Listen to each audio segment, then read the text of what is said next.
লাইলাতুল কদর, এই কদরের রাতটা হচ্ছে এমন রাত যেটা খায়রুম মিন আলফি শাহর, হাজার মাসের চেয়েও সেরা। 1000 মাস লাগাতার ইবাদত করলে যে সওয়াব, কদরের রাতে ইবাদত করলে এর সমান সওয়াব হবে নাকি? সমান হবে না। আল্লাহ তাআলা বলেছেন খায়রুম মিন আলফি শাহর, না এর চেয়েও শ্রেষ্ঠ, এর চাইতেও বেশি। 1000 মাসে, অর্থাৎ 1000 মাসে হয় 83 বছর 4 মাস। তো কদরের রাতে যদি আমরা ইবাদত করি তাহলে 83 বছর 4 মাস ইবাদত করলে যে সওয়াব, সে সওয়াব আল্লাহ তাআলা আমাদের আমলনামায় নসিব করবেন। তো আমরা যেন এই কদরের রহমত বরকত থেকে যেন আমরা বঞ্চিত না হই। রাসূল সাল্লাল্লাহু আলাইহি ওয়াসাল্লামকে সান্ত্বনা দেওয়ার জন্য, যে হে নবী আপনি চিন্তিত হবেন না, বনি ইসরাইলের অনেক লোক 1000 বছর হায়াত পেয়েছে, শত শত বছর ইবাদত করেছে, জিহাদ করেছে, তারা হায়াত পেয়েছে বেশি কিন্তু তারা কদর পায়নি।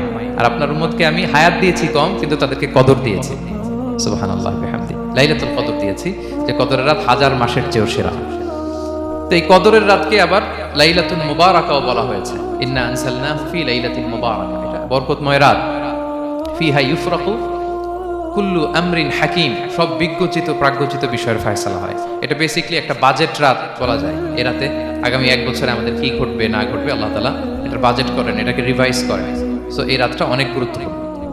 তো এই কদরের রাত এটা কবে, এটা স্পেসিফিক ছিল, মানে সুনির্দিষ্ট ছিল। রাসূল সাল্লাল্লাহু আলাইহি ওয়াসাল্লাম আমাদেরকে জানাতে চেয়েছিলেন কবে, কিন্তু রাসূল সাল্লাল্লাহু আলাইহি ওয়াসাল্লাম জানাতে পারেননি। সহিহ বুখারীতে এসেছে যে রাসূল সাল্লাল্লাহু আলাইহি ওয়াসাল্লাম খারাজান নবী সাল্লাল্লাহু আলাইহি ওয়াসাল্লাম লিয়ুখবিরানা বিলাইলাতিল কদর। উবাদা ইবনে সামিত রাদিয়াল্লাহু তাআলা বলেন রাসূল সাল্লাল্লাহু আলাইহি ওয়াসাল্লাম আমাদেরকে জানাতে বের হয়েছিলেন যে কবে কদরের রাতটা। ফাতালাহা রাজুলান মিনাল মুসলিমিন, হঠাৎ মুসলমানদের মধ্যে থেকে দুইজন ঝগড়া লাগলো, তর্ক লাগলো। রাসূল সাল্লাল্লাহু আলাইহি ওয়াসাল্লাম হঠাৎ করে ওই ঝগড়ার দিকে খেয়াল করলেন, ওইদিকে খেয়াল করে ওই তারিখটার কথা তিনি ভুলে গেলেন। ফারুফিআত, রাসূল সাল্লাল্লাহু আলাইহি ওয়াসাল্লাম বললেন আমার হৃদয় থেকে, অন্তঃকরণ থেকে এটাকে উঠিয়ে নেওয়া হবে। এখন আমি মনেই করতে পারছি না এটা কি 23 না 25 না 27 না 29, আমি মনে করতে পারছি না। এজন্য রাসূল সাল্লাল্লাহু আলাইহি ওয়াসাল্লাম বলেছেন যে তবে আমি এতটুকু মনে করতে পারছি, ফালতামিসুহা ফিল আশরিল আওয়াখিরি ফিল ফিত্র, রমাদানের শেষ দশকের বেজর রাত্রিগুলোতে তোমরা কদর তালাশ করো। বেজর রাতে যদি তোমরা কদর তালাশ করো তাহলে এই কদর সুনিশ্চিতভাবে তোমরা পাবে। তো এই জন্য স্কলাররা সবসময় বলেন যে লাস্ট 10 days অফ রমাদান খুব গুরুত্বপূর্ণ, সবচেয়ে the cream time of Ramadan. I repeat, এটা রমাদানের একেবারে মাহেন্দ্রক্ষণ। এই 10 দিনের যে কোনো 10 রাতের যে কোনো রাত কদর হয়ে যেতে পারে, বিশেষ করে অড নাইটস গুলো 21, 23, 25, 27 এবং 29, যে কোনো দিন হয়ে যেতে পারে কদর। সো বুদ্ধিমানের কাজ হচ্ছে আমরা যেন রমাদানের শেষ 10 রাতে লাগাতার একইভাবে একই স্পিডে আমরা যেন ইবাদত করি। কোনো রাতে বেশি করলাম, হয়তো 27-এর রাতে আমি খুব ভাব গাম্ভীর্য নিয়ে খুব আবেগ নিয়ে ইবাদত করলাম, কিন্তু হয়ে যেতে পারে যে এবছর কদর ছিল 25-এর রাতে, হতে পারে না? পারে। তো আমরা তো মিস করে ফেললাম। তো আমরা যেন মিস না করি। বুদ্ধিমানের কাজ হবে সমান তালে ইবাদত করা। এবং এটা এত গুরুত্বপূর্ণ, রাসূল সাল্লাল্লাহু আলাইহি ওয়াসাল্লাম এত এমফাসাইজ করে কোনো রাতের কথা বলেনি। আরবি মাস অনুযায়ী 354টা রাতের মধ্যে সবচাইতে শ্রেষ্ঠ রাত, সবচাইতে শ্রেষ্ঠ রাত সূর্য ডোবার পর থেকে হাত্তা মাতলাইল ফাজর, ফজরের সূচনা লগ্ন পর্যন্ত শান্তিময় এরাত, বরকতের এরাত। রাসূল সাল্লাল্লাহু আলাইহি ওয়াসাল্লাম বলেছেন মান হুরিমা খায়রাহা ফাকাদ হুরিম, যে কদরের বরকত থেকে খায়ের থেকে বঞ্চিত হলো সে আসলেই বঞ্চিত। হি ইজ দ্য লুজার, সে হতভাগা, সে পোড়া কপাল, সে বঞ্চিত। মান হুরিমা খায়রাহা ফাকাদ হুরিম, যে কদর পেল না সে হতভাগা।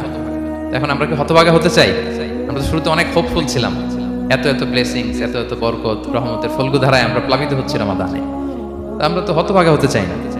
তো আমরা যেন এই শেষ 10 দিন এক তালে আন্তরিকতার সাথে ঈমান ও ইহতিসাবা আমরা যেন ইবাদত করি। সম্মানিত ভাই এবং বোনেরা, তাহলে আমরা সৌভাগ্যশীলদের অন্তর্ভুক্ত হতে চাই, হতভাগা হতে চাই না। আমরা এবার একটু শুনবো যে রাসূলুল্লাহ সাল্লাল্লাহু আলাইহি ওয়াসাল্লাম কদরের রাতগুলোতে কি কি ইবাদত করতেন। আমি খুঁজে 5টা আমলের কথা পেয়েছি বিশেষভাবে, কমন যে আমলগুলো সেগুলো তো ছিলই, বিশেষভাবে 5টা কাজ রাসূল সাল্লাল্লাহু আলাইহি ওয়াসাল্লাম এই কদরের রাতে করতেন। 1 নম্বর কাজ হচ্ছে তিনি সারা রাত জেগে ইবাদত করতেন এবং পরিবারের লোকদেরকে ঘুমোতে দিতেন না, উঠিয়ে দিতেন। বছরের অন্য কোনো সময়ে সারা রাত জেগে ইবাদত করার কোনো নজির রাসূল সাল্লাল্লাহু আলাইহি ওয়াসাল্লামের জীবনে ছিল না। সব রাতে ঘুমাতেন। আমি জোহর বারুতে একটা কনভেনশনে the daily routine of prophet সাল্লাল্লাহু আলাইহি ওয়াসাল্লাম একটা আলোচনা করেছিলাম, যেখানে রাসূল সাল্লাল্লাহু আলাইহি ওয়াসাল্লামের দৈনন্দিন জীবনের রুটিন আলোচনা করেছিলাম। সেখানে আমরা বলেছি যে রাসূল সাল্লাল্লাহু আলাইহি ওয়াসাল্লামের দৈনন্দিন অভ্যাস ছিল তিনি এশার পরেই তাড়াতাড়ি ঘুমিয়ে পড়তেন আর মিড নাইটে উঠতেন। রাসূল সাল্লাল্লাহু আলাইহি ওয়াসাল্লামের কর্মদিবস শুরু হতো মিড নাইটে, আমাদের তো সকালে আরো অনেক পরে শুরু হয়। রাসূল সাল্লাল্লাহু আলাইহি ওয়াসাল্লামের কর্মদিবস শুরু হতো বেসিক্যালি মিড নাইটে। এশার পরে কথাবার্তা না বলে আগে ঘুমোতে যেতেন, মিড নাইটে উঠতেন, কিন্তু ঘুমাতেন। ঘুম ছাড়া রাত কাটাতেন না। সারা বছরের এটা ছিল যে এশার পর পরে ঘুমোতে যেতেন, except the last 10 days of Ramadan. রমাদানের শেষ 10 রাতে রাসূল সাল্লাল্লাহু আলাইহি ওয়াসাল্লাম ঘুমাতেন। এই 10 দিনের ব্যাপারেই পাওয়া যায় সারা রাত জেগে তিনি ইবাদত করতেন। আম্মা জান আয়েশা রাদিয়াল্লাহু তাআলা আনহা বলেন ইযা দাখালাল আশরু আহিয়াল লাইলা ওয়া আইকাযা আহলা ওয়া জাদ্দা ওয়া শাদ্দাল মিজার। রমাদানের শেষ দশক যখন আসতো, রাসূল সাল্লাল্লাহু আলাইহি ওয়াসাল্লাম সারা রাত জেগে ইবাদত করতেন। পরিবারের সদস্যদেরকে জাগিয়ে তুলতেন, স্ত্রীদের ঘুমাতে দিতেন না, জাগিয়ে তুলতেন। ফাতেমা রাদিয়াল্লাহু তাআলা আনহার ঘর পাশেই ছিল, তাদেরকে যে জাগাতেন এবং নিজে সারা রাত ইবাদত করতেনই। জাদ্দা ওয়া শাদ্দাল মিজার, খুবই বলিষ্ঠভাবে, খুব মজবুতভাবে কোমরে গামছা বেঁধে নামার একটা এক্সপ্রেশন এখানে দেওয়া হয়েছে। মিজার, ইজহার মানে হচ্ছে বাংলা করলে হয় লুঙ্গি। লুঙ্গি আমরা যখন খুব শক্ত কোনো কাজ করতে যাই তখন তারা কি করে, খুব টাইট করে লুঙ্গিটা বাঁধে। তার মানে বোঝানো হচ্ছে রাসূল সাল্লাল্লাহু আলাইহি ওয়াসাল্লাম কোমরে ভালো করে লুঙ্গি বেঁধে বা গামছা বেঁধে আটকাট বেঁধে নামতেন শেষ 10 দিনের জন্য। এই সময় তিনি মানে কাউকে কেমন যেন চিনতেন না, সবসময় ইবাদতে মগ্ন থাকতেন। এটা আমরা করতে পারি যে শেষ 10 দিনে, আর যেহেতু 3 দিন বাকি, আমরা একটা স্পেশাল প্ল্যান করতে পারি যে আমরা আমাদের সর্বোচ্চটুকু উজাড় করে দিয়ে লাস্ট 10 ডেজ অফ রমাদানের এই বরকত আমরা হাসিল করবো, এটা যেন আমাদের মিস না হয়। তাহলে এটা আমরা একটা পেলাম। 2 নাম্বার হচ্ছে ইতিকাফ করা। রাসূলুল্লাহ সাল্লাল্লাহু আলাইহি ওয়াসাল্লাম রমাদানের শেষ 10 দিন ইতিকাফ করতেন। আমাদের আয়েশা রাদিয়াল্লাহু তাআলা বলেন, কানা ইয়াতাকিফুল আশরাল আওয়াখির মিন রমাদান। রমাদানের শেষ দশকে তিনি ইতিকাফ করতেন হাত্তা তাওয়াফাহুল্লাহ, ওনার ইন্তেকালের আগ পর্যন্ত এই অভ্যাসটাই তিনি জারি রেখেছেন। সুম্মা আতাকাফা আজওয়াজুহু মিন বা'দি, তারপরে ওনার স্ত্রীরা ইতিকাফ করেছেন। আরেক বর্ণনায় এসেছে ইয়াতাকিফু কুল্লা রমাদানা 10 আইয়াম, প্রতি রমাদানে তিনি 10 দিন ইতিকাফ করেছেন। কিন্তু যেই বছর তিনি ইন্তেকাল করবেন সে বছর তিনি 20 দিন ইতিকাফ করেছেন। প্রতি রমাদানে 10 দিন, আর যে বছর ইন্তেকাল করবেন সে বছর কয় দিন? 20 দিন তিনি ইতিকাফ করেছিলেন মসজিদে নববীতে। তাহলে আমরা এই রমাদানের শেষ দশকে এটা করতে পারি। 2 নম্বর পয়েন্ট হচ্ছে ইতিকাফ করা। যারা আমরা করিনি তারা আমরা ইতিকাফ করতে পারি। আমাদের আইআইএম এর মসজিদ এটা ইতিকাফের জন্য একটা উর্বর জায়গা।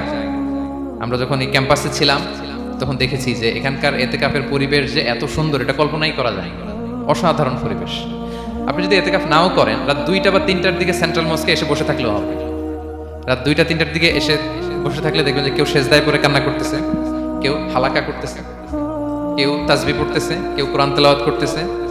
মানে এত সুন্দর পরিবেশ, ওটা দেখলেই আপনার ইবাদত করতে মন চাইবে। তো আমরা যেন ইতিকাফ করার চেষ্টা করি। ইতিকাফ করতে না পারলে শেষ দশকের রাতগুলো যেন মসজিদে কাটানোর চেষ্টা করি, তা না পারলেও বাসায় যেন এই রাতগুলো আমরা মিস না করি। বিশেষ করে সেন্ট্রাল মস্কে তো অসাধারণ পরিবেশ, এটা হাইলি রেকমেন্ডেড। ইফ পসিবল আপনারা আসবেন, এখানে ইবাদতের চমৎকার পরিবেশ থাকে। 3 নাম্বার হচ্ছে রাসূল সাল্লাল্লাহু আলাইহি ওয়াসাল্লাম এবং জিবরাইল আলাইহিস সালাম যৌথভাবে কোরআন রিভিশন করতেন। খুব ইন্টারেস্টিং। সারা বছর যেটা নাজিল হতো, রমাদানে জিবরাইল আলাইহিস সালাম রাসূল সাল্লাল্লাহু আলাইহি ওয়াসাল্লামকে শোনাতেন, রাসূল সাল্লাল্লাহু আলাইহি ওয়াসাল্লাম জিবরাইল আলাইহিস সালামকে শোনাতেন। সহিহ বুখারীর বর্ণনা, কানা জিবরিলু ইয়ালকাহু ফি কুল্লি লাইলাতিন মিন রমাদান ফায়ুদারিসুহুল কুরআন। প্রতি রমাদানের প্রতি রাতে এসে রাসূল সাল্লাল্লাহু আলাইহি ওয়াসাল্লামের সাথে কোরআন মুদারাসা করতেন। সহিহ মুসলিমের বর্ণনায়, আন্না জিবরিল কানা ইউআরিদুহু বিল কুরআন কুল্লা আমিন মাররা। প্রতি বছর রমাদানে একবার শোনাতেন বা শুনিয়েছেন, যে বছর তিনি ইন্তেকাল করবেন তিনি 2 বার শুনিয়েছেন। আরাদা ইউআরিদু মানে এটা ফ্রম বোথ সাইড। আরবি শব্দটা এমন যে জিবরাইল আলাইহিস সালাম শোনাতেন, এরপর রাসূল সাল্লাল্লাহু আলাইহি ওয়াসাল্লাম জিবরাইল আলাইহিস সালামকে শোনাতেন, কোরআন রিভিশন করা। তো এই শেষ দশকের রাতগুলোতে আমরা যেন বেশি বেশি কোরআন পড়ি। কোরআন তেলাওয়াত, কোরআনিক রিসাইটেশন হতে পারে, কোরআনের অর্থ পড়া হতে পারে, তাদাব্বুরে কোরআন হতে পারে, কোরআনের হালাকায় জয়েন করা হতে পারে। ইন ইটস এনি ফর্ম আমরা যেন কোরআনের সাথে অ্যাটাচমেন্টটা বাড়াই লাস্ট 10 ডেজ অফ রমাদানে। 4 নাম্বার কিয়ামুল লাইল করা। রাসূল সাল্লাল্লাহু আলাইহি ওয়াসাল্লাম কিয়ামুল লাইল করতেন এবং কিয়ামুল লাইল শব্দটাকে রাসূল সাল্লাল্লাহু আলাইহি ওয়াসাল্লাম কদরের সাথে জুড়ে দিয়েছেন। সহিহ বুখারীর বর্ণনায় তিনি বলেছেন, মান কামা লাইলাতাল কদরি ঈমানা ওয়া ইহতিসাবা গুফিরা লাহু মা তাকাদ্দামা মিন যামবি। কদরের রাতে যে কিয়ামুল লাইল করে বিশ্বাস নিয়ে এবং নাজাতের প্রত্যাশা নিয়ে, তার পূর্বের সমস্ত গুনাহ আল্লাহ তাআলা ক্ষমা করে দিবেন। তাহলে কিয়ামুল লাইলটা রাসূল সাল্লাল্লাহু আলাইহি ওয়াসাল্লাম বিশেষভাবে কদরের রাতের সাথে সম্পৃক্ত করেছেন। আমরা যেন প্রতি রাতে কিয়ামুল লাইল করি, লম্বা সময় যেন দাঁড়িয়ে থাকি, লম্বা সময় কোরআনিক রিসাইটেশন করি দাঁড়িয়ে থেকে, লম্বা সময় রুকু, লম্বা সময় সিজদা, স্পেশালি সিজদা। আখরাবু মা ইয়াকুনুল আবদু মির রাব্বিহি ওয়া হুয়া সাজিদ ফাআকসিরু ফিহি দুআ। বান্দা যখন সিজদায় থাকে আল্লাহ সবচেয়ে কাছে থাকে। তো আমরা তো আল্লাহর সবচেয়ে কাছে যেতে চাই এই ক্রিম টাইমটাতে, কি বলেন? আমরা যেন লম্বা সময় সিজদাতে থাকি। কিন্তু আমাদের অনেকের যেটা হয়, নামাজে তাড়াহুড়ো, অনেকের সব ব্যস্ততা যখন নামাজে দাঁড়াই এরকম হয়ে যায়। রাসূল সাল্লাল্লাহু আলাইহি ওয়াসাল্লামের সালাত যদি আমরা খেয়াল করি, বিশেষ করে কিয়ামুল লাইলে এত যে সুন্দর ছিল, আম্মা জান আয়েশা রাদিয়াল্লাহু তাআলা আনহাকে জিজ্ঞেস করা হয়েছিল যে, হে আম্মা জান, রাসূল সাল্লাল্লাহু আলাইহি ওয়াসাল্লামের কিয়ামুল লাইল কেমন ছিল, কিভাবে কিয়ামুল লাইল করতেন? আম্মা জান আয়েশা, দেখেন ওনার এক্সপ্রেশনটা কত সুন্দর। তিনি বলেছেন, ফালা তাসআল আন হুসনিহিন্না ওয়া তুলিহিন্না। রাসূল সাল্লাল্লাহু আলাইহি ওয়াসাল্লামের কিয়াম যে কত সুন্দর ছিল, কত লম্বা ছিল, আমায় জিজ্ঞেস করুন, আমি বলতে পারবো না। আমরা অনেক সময় যখন খুব বেশি চমৎকার কিছু হয় তো আমরা কি বলি, ভাই এত সুন্দর ছিল, আমি বোঝাতে পারবো না। এরকম বলি না যে এত অসাধারণ আমি বলে বোঝাতে পারবো না, বাংলাতেও কিন্তু আমরা বলি এত চমৎকার বলে বোঝাতে পারবো না, শব্দের গুণনে ভাষার গুণনে আমি ফুটিয়ে তুলতে পারবো না। আমাদের আয়েশা এটাই বলেছিলেন, ফালা তাসআল আন হুসনিহিন্না ওয়া তুলিহিন্না। রাসূল সাল্লাল্লাহু আলাইহি ওয়াসাল্লামের রাতের নামাজ কিয়ামুল লাইল যে কত সুন্দর ছিল, কত দীর্ঘ ছিল, লম্বা ছিল, আমায় জিজ্ঞেস করো না, আমি বলে বোঝাতে পারবো না। সুবহানাল্লাহ। আমরা যেন লম্বা সময় কিয়ামুল লাইল করি। আমাদের আয়েশা রাদিয়াল্লাহু তাআলা আরো বলেন, কানা ইয়াকুমু মিনাল লাইলি হাত্তা তাতাফাত্তারা কদামা। এত দীর্ঘ সময় দাঁড়িয়ে থাকতেন, থাকতে থাকতে ওনার পা ফুলে যেত, পা দুটো ফুলে যেত। আপনিও দীর্ঘ সময় দাঁড়িয়ে দেখেন যে পায়ে ঝিম ধরে যাবে, পা ফুলে যাবে, এটা করতেন রাসূল সাল্লাল্লাহু আলাইহি ওয়াসাল্লাম। তো আমাদের আয়েশা বলেন, ইয়া রাসূলুল্লাহ লিমা তাসনাউ হাযা ওয়া কাদ গুফিরা লাকা মা তাকাদ্দামা মিন যামবিকা মা তাআখার। আপনি এত কষ্ট কেন সহ্য করেন নিজের দেহের উপরে? আপনার তো আগের পরের সব গুনাহই মাফ। আদত তো রাসূল সাল্লাল্লাহু আলাইহি ওয়াসাল্লামের গুনাহই নেই, তিনি নিষ্পাপ। এত কষ্ট কেন করেন? আপনার আগের পরের সবই তো মাফ করে দেয়া হয়েছে, কেন করেন? রাসূল সাল্লাল্লাহু আলাইহি ওয়াসাল্লাম উত্তর করেছেন, আফালা উহিব্বু আন আকুনা আবদান শাকুরা। আয়েশা, আমি কি শুকরগুজার বান্দা হতে পছন্দ করব না? আল্লাহ তাআলা আমাকে তার রহম এবং করমে সব মাফ করে দিয়েছেন, কিন্তু আমি কি শুকরগুজার হব না? আমি কি আমার রোলটা প্লে করব না? আমি কি নিজেকে সঁপে দেব না আল্লাহ তাআলার কাছে জায়নামাজে? তো এটা ছিল সংক্ষেপে রাসূল সাল্লাল্লাহু আলাইহি ওয়াসাল্লামের কিয়ামুল লাইলের ধরন। এভাবে তিনি দীর্ঘ সময় কিয়ামুল লাইল করতেন। আমরা যেন এটা করি। সেন্ট্রাল মস্কে কিয়ামুল লাইল এবছর নিশ্চয়ই হচ্ছে, আমরা যেন অংশগ্রহণ করি। 5 নম্বরে রাসূল সাল্লাল্লাহু আলাইহি ওয়াসাল্লাম দোয়া করতেন। এই কদরের রাতগুলোতে খুব বেশি বেশি দোয়া করতেন। দোয়া নিয়ে আমরা একটা জুমার খুতবা দিয়েছিলাম, সেখানে আমরা বলেছিলাম যে দোয়া হতে হবে খুব আন্তরিক দোয়া, রোবোটিক দোয়া যেন না হয়।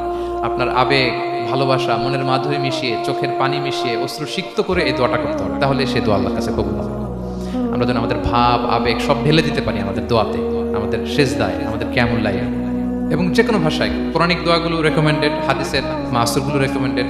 তাছাড়া আপনার নিজের ভাষায় আপনার কি চাওয়া, আপনার কি আকাঙ্ক্ষা, আপনার মনের কষ্ট, যাতনা সবকিছু আপনি আল্লাহ তাআলার কাছে পেশ করুন। এবং আমাদের আয়েশা জিজ্ঞেস করেছিলেন, ইয়া রাসূলুল্লাহ, আমি যদি কদর পেয়ে যাই আমি কি বলবো এই রাতে? মা আদউ, কি দোয়া করব? রাসূল সাল্লাল্লাহু আলাইহি ওয়াসাল্লাম বললেন, তাকুলিন, আয়েশা তুমি বলবে, আল্লাহুম্মা ইন্নাকা আফুউন তুহিব্বুল আফওয়া ফাআফু আন্নী। আয়েশা তুমি যদি কদরের রাত পেয়ে যাও এটা বলবে, হে আল্লাহ আপনি ক্ষমাশীল, আল্লাহ আপনি ক্ষমাকে পছন্দ করেন, আল্লাহ তাই আপনি আমায় ক্ষমা করেন। হে আল্লাহ আপনি ক্ষমাশীল, আপনি ক্ষমাকে পছন্দ করেন, আল্লাহ আপনি আমাকে ক্ষমা করেন। এই দোয়াটা আমরা যেন বেশি বেশি করি। আমার সাথে সাথে সবাই একটু পড়ুন মেহরবানি করে, আল্লাহুম্মা ইন্নাকা আফুউন তুহিব্বুল আফওয়া ফাআফু আন্নী। আল্লাহুম্মা ইন্নাকা আফুউন তুহিব্বুল আফওয়া ফাআফু আন্নী। হে আল্লাহ আপনি ক্ষমাশীল, আপনি ক্ষমা করাকে পছন্দ করেন, আল্লাহ আমাকে ক্ষমা করেন। আমরা আমাদের নিজেদের ভাষায় অনেক দোয়া করতে পারবো, কিন্তু রাসূল সাল্লাল্লাহু আলাইহি ওয়াসাল্লামের শেখানো দোয়াগুলো এটা হচ্ছে মানে very precise in wording but comprehensive in meaning. এটার অর্থ, এটার আবেদন এটা অনেক বেশি।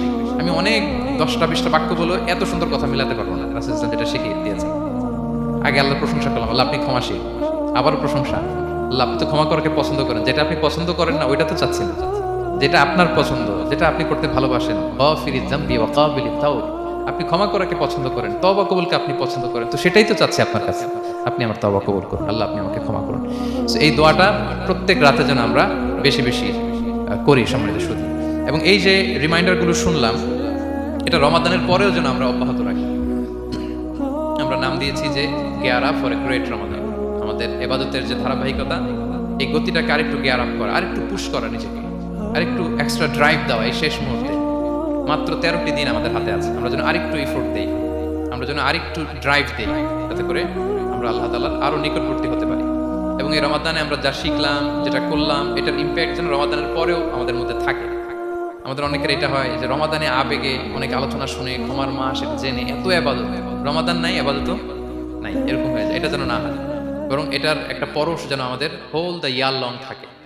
আরব শায়েখরা বলেন যে কুন রব্বানি লা তাকুন রমাদানি। রব্বানি হও, রমাদানি হয় না। মানে রমাদান আসছে, তুমি রমাদান কেন্দ্রিক ইবাদত নিয়ে অনেক উচ্ছ্বাস, কিন্তু রমাদান শেষ, ইবাদত শেষ, এমনটা যেন না হয়। রমাদানের পরেও সে মেহেরবান আল্লাহ তাআলা কিন্তু আমাদের জন্য আছেন। তিনি প্রতি রাতে শেষ রাতে নেমে আসেন, এসে ডাকতে থাকেন, কার ক্ষমা লাগবে ক্ষমা চাও, ক্ষমা করো, কে বিপদে পড়েছো বলো, আমি উদ্ধার করব। তো তিনি আরশের উপর থেকে প্রথম আসমানে নেমে আসলেন দেওয়ার জন্য। আমি ঘুম থেকে জাগতে পারলাম না, নেয়ার জন্য। এটা হইলো প্রাইম মিনিস্টার আনোয়ার ইব্রাহিম আমাকে একটা অ্যাওয়ার্ড দিলেন, লেটস সে হোটেল ইন্টারকন্টিনেন্টাল, উনি এসে বসে আছে, বাট আমি যেতে পারিনি। এটা হয় না। আল্লাহ তাআলা প্রতি রাতে শেষ রাতে এসে বলেন, কার কি লাগবে দাও, তিনি নেমে আসেন বা বিশেষ মনোনিবেশ করেন প্রথম আসমানে এসে, কিন্তু আমরা যে নিব সেই সময়টুকু আমাদের হয় না। আমরা এতটা গাফেল যেন না হই, আমরা যেন একটু পুশ করি। বড় কিছু পেতে হলে নিজেকে পুশ করতে হয়, এক্সট্রা একটা ড্রাইভ দিতে হয়। সম্মানিত শুধু এই 17টা দিন কি করলাম একটু রিভাইজ করি, যোগ বিয়োগ করি নিজের সাথে নিজে, যে প্ল্যানটা নিয়ে রমাদান শুরু করলাম ওইরকম কিয়ামুল লাইল করতে পারলাম কিনা, ওইরকম চ্যারিটি করতে পারলাম কিনা, রেসাইটেশন করতে পারলাম কিনা, একটু যেন নিজের সাথে নিজে বোঝাপড়া করি, একটু যেন রিভাইজ করি এবং নিজেকে যেন একটু পুশ করি। সম্মানিত শুধু এই ছিল সংক্ষিপ্ত আলোচনা। আমি 30 সেকেন্ডসে পুরো আলোচনাটা আবার একটু যারা পরে এসেছেন একটু রিভাইজ করে নেই। আমি শুরুতে এভাবে শুরু করেছিলাম যে রমাদান এটা হচ্ছে it's a month of hope, এটা আশা জাগা নিয়ে একটা মাস। এই মাসের যে রহমত বরকতের যত যত হাদিস কোরআনের আয়াতগুলো আমরা বলেছি, এগুলো শুনলে আমাদের মধ্যে একটা আশা জাগে, আশাবাদী হয়ে ওঠে যে আমার এই মাস আমার মুক্তির মাস, আমি মুক্তি পাবো। কিন্তু at the same time it's a month of warning, এটা আবার সতর্কতার মাস। রাসূলুল্লাহ সাল্লাল্লাহু আলাইহি ওয়াসাল্লাম বলেছেন রোজা রেখে যে মিথ্যা ছাড়লো না, পাপ ছাড়লো না, তার ধ্বংস। আবার 3 বার তিনি আমিন বলেছেন। বেসিক্যালি এটা একটা বদদোয়া যে মান আদরাকা রমাদান ওয়া লাম ইগফার লাহু, যে রমাদান পেয়েও নিজের গুনাহ ক্ষমা করতে পারলো না, তার ধ্বংস। সো আমরা আশাবাদী হব। আল ঈমানু বাইনাল খাউফি ওয়ার রাজা, বিশ্বাস হচ্ছে আমার মধ্যে ভীতিও কাজ করবে, আবার আমার মধ্যে একটা হোপ থাকবে, এটাই ঈমান। সো আমরা যেন এই ওয়ার্নিংগুলো আমাদের মাথায় রাখি যে আমরা যেন আল্লাহর নৈকট্যপ্রাপ্ত বান্দা হতে পারি, ক্ষমাপ্রাপ্তদের অন্তর্ভুক্ত যেন আমরা হতে পারি। এরপরে আমরা বলেছিলাম যে লাআল্লাকুম তাত্তাকুন অ্যাচিভ হচ্ছে কিনা আমাদের প্রত্যেক কাজে এটা খেয়াল করতে হবে। আমাদের সম্মানিত ইউসুফ স্যার খুব সুন্দর করে এটা বলেছেন যে আল্লাহর সচেতনতা, আল্লাহর ভয়, to build up the sense that Allah is watching me, এই সেন্সটা আমার সব কাজের মধ্যে থাকতে হবে। যদি লাআল্লাকুম তাত্তাকুন অ্যাচিভ হয়, সাকসেসফুল, একটা সাকসেসফুল প্রোডাক্টিভ রমাদান আমরা কাটাচ্ছি। আর যদি লাআল্লাকুম তাত্তাকুনের সমস্যা, তার মানে we have to revise hour schedule, যাতে করে আল্লাহর এই সচেতনতা আমরা বিল্ড আপ করতে পারি। এরপর আমরা বলেছি যে আমরা সংযমটা যাতে এনশিওর করি, রমাদানের যে সংযম, নিজের প্রবৃত্তির উপর আমরা বিজয় লাভ করি। সারা বছর প্রবৃত্তি জিতে, রমাদানে আমরা জিতি। এরপর আমরা চ্যারিটির কথা বলেছি। রাসূলুল্লাহ সাল্লাল্লাহু আলাইহি ওয়াসাল্লাম খুব জেনারাস হয়ে যেতেন রমাদানে, আমরা যেন আমাদের দানের হাতকে আরো প্রশস্ত করি এবং রমাদানে আমাদের কমিউনাল স্পিরিট চলে আসে, আমাদের বেসিক্যালি একটা সেলফ ট্রান্সফরমেশন হয়। অনেক বদ অভ্যাস আমরা রমাদানে ত্যাগ করি, বাকি মাসেও যেন এটা আমরা কন্টিনিউ করি। আর সবশেষে আমরা লাস্ট 10 ডেজ অফ রমাদানের গুরুত্ব নিয়ে বলেছিলাম যে রাসূলুল্লাহ সাল্লাল্লাহু আলাইহি ওয়াসাল্লাম খুব হতাশ হয়ে পড়েছেন যে অন্য নবীর উম্মতেরা অনেক হায়াত পেয়েছে, আমরা পেলাম 60-70, তো আমার গুনাহগার উম্মত কি করবে? আল্লাহ বলেন লাইলাতুল কদর খায়রুম মিন আলফি শাহর, নবী হে আপনার উম্মতের জন্য আমি কদরের রাত দিয়েছি, যে এক রাতে ইবাদত করলে 1000 মাসের চেয়েও বেশি সওয়াব তারা পেয়ে যাবে। সো এই কদরের রাত যেন আমরা মিস না করি। কোনটা কদরের রাত? আমরা বলেছিলাম শেষ 10 দিন সমান তালে ইবাদত করব। বিশেষ করে আমরা গুরুত্ব দিব অড নাইটস গুলোতে, 21, 23, 25, 27, 29 আমরা গুরুত্ব দিব। এবং রাসূলুল্লাহ সাল্লাল্লাহু আলাইহি ওয়াসাল্লাম বলেছেন মান হুরিমা খায়রাহা ফাকাদ হুরিম, যে কদরের বরকত মিস করলো সে বঞ্চিত, সে হতভাগা, ইজ দ্য লুজার। আমরা যেন লুজার না হই, আমরা যেন গেইনার হই এই বরকতের মাসে। এবং সবশেষে আমি বলেছিলাম রাসূলুল্লাহ সাল্লাল্লাহু আলাইহি ওয়াসাল্লাম স্পেশালি 5টা আমল করতেন, সারা রাত জাগতেন, ফ্যামিলি মেম্বারসদের জাগিয়ে তুলতেন, উৎসাহিত করতেন এবং কোমরে গামছা বেঁধে নামতেন। এরকম ইবাদতের স্পৃহা অন্য কখনো রাসূলুল্লাহ সাল্লাল্লাহু আলাইহি ওয়াসাল্লামের মধ্যে দেখা যেত না, যেমনটা শেষ দশকে তিনি করতেন। ইতিকাফ করতেন তিনি, আর ইতিকাফ করলে কদর মিস হওয়ার সম্ভাবনা নেই। এটা 21-এ হোক, 25-এ হোক, 23-এ হোক, আমি তো মসজিদে, আমি তো কিয়ামুল লাইল অংশগ্রহণ করতেছি, আমি তেলাওয়াত করতেছি, আমি প্রতিদিনই দোয়া করতেছি, মিস হওয়ার কোনো সম্ভাবনা নেই। আমরা যেন ইতিকাফের চেষ্টা করি, অথবা পার্ট টাইম ইতিকাফ যেন অন্তত করি 5 দিন 3 দিন, অথবা রাতের সময়গুলো মসজিদে যেন আমরা কাটাই। 3 নাম্বার বলেছিলাম রাসূলুল্লাহ সাল্লাল্লাহু আলাইহি ওয়াসাল্লাম, জিবরাইল আলাইহিস সালাম কোরআন রিভিশন করতেন, আমরা যেন কোরআন রিভাইজ করি, রেসাইটেশন করি বেশি মাত্রায় শেষের 10 দিন। কিয়ামুল লাইল ফালা তাসআল আন হুসনিহিন্না ওয়া তুলিহিন্না, কত সুন্দর কিয়ামুল লাইল ছিল বলে বোঝানো যাবে না। তো আমরা যেন এরকম দীর্ঘ সময় কিয়ামুল লাইল করি। আর সবশেষে বলেছিলাম দোয়া করা। দোয়া করা হচ্ছে দোয়া মুমিনের হাতিয়ার। দোয়া মানুষের জীবন চেঞ্জ করে দিতে পারে। চাওয়ার মতো চাইলে আল্লাহ ফেরান না, আল্লাহ তো দেওয়ার জন্যই বসে আছেন। আমরা যেন কায়মনে পাকে আল্লাহ তাআলার কাছে চাই, অশ্রুসিক্ত নয়নে যেন আমরা চাই। অনুতপ্ত বান্দার চোখের পানির ফোঁটা আল্লাহর কাছে খুব প্রিয়। 2 ফোঁটা আল্লাহর কাছে সবচেয়ে প্রিয়, জিহাদের ময়দানে মুজাহিদের রক্তের ফোঁটা আর অনুতপ্ত বান্দার চোখের পানির ফোঁটা। বান্দা অনুতপ্ত হয়ে, রিপেন্টেন্ট হয়ে, চোখের পানি ছেড়ে যখন কাঁদে আর দোয়া করে, ওই চোখের পানি চোখ বেয়ে, নাকের ডগাবে, মাটিতে পড়ার আগেই আল্লাহ তার সব গুনাহ মাফ করে দেয়। আমরা যেন সেই অনুতপ্ত বান্দাদের কাতারে শামিল হতে পারি। রাসূলুল্লাহ সাল্লাল্লাহু আলাইহি ওয়াসাল্লাম যেভাবে কিয়ামুল লাইল করতে আমাদেরকে উৎসাহিত করেছেন, আমরা যেন সেভাবে কিয়ামুল লাইল করতে পারি।